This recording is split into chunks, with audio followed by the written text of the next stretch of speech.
Você sabia que muitas passagens bíblicas, até os dias de hoje, são interpretadas? Vou te mostrar alguns exemplos. Exemplo 1. Muita gente pensa que Moisés ele foi colocado no rio Nilo, literalmente. Mas a Bíblia não diz isso.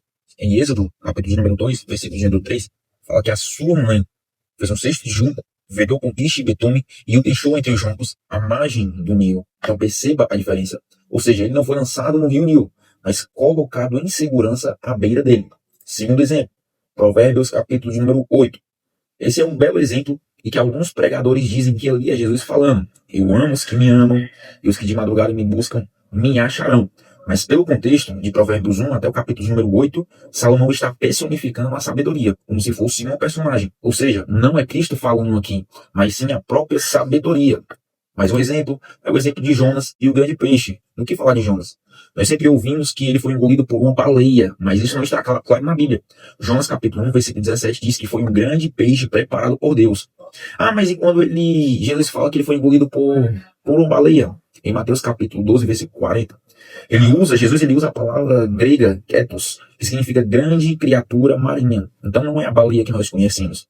Até porque se nós formos estudar sobre a baleia, a garganta de uma baleia é do tamanho de um punho humano. Então é complicado e impossível de um homem passar por ali. Tá certo? Exemplo de número 4. O fruto do Éden. Aquela velha história de Adão e Eva comer uma maçã. A Bíblia nunca diz isso. O texto de Gênesis fala apenas de um fruto da árvore do conhecimento do bem e do mal. A ideia de maçã veio depois por causa da palavra em latim malo, que significa tanto mal como maçã. Mas o texto bíblico não especifica qual era o fruto. Então, esses são apenas alguns textos exemplares de como muitas vezes interpretamos a Bíblia por não observarmos o contexto, o idioma original ou as figuras de linguagem.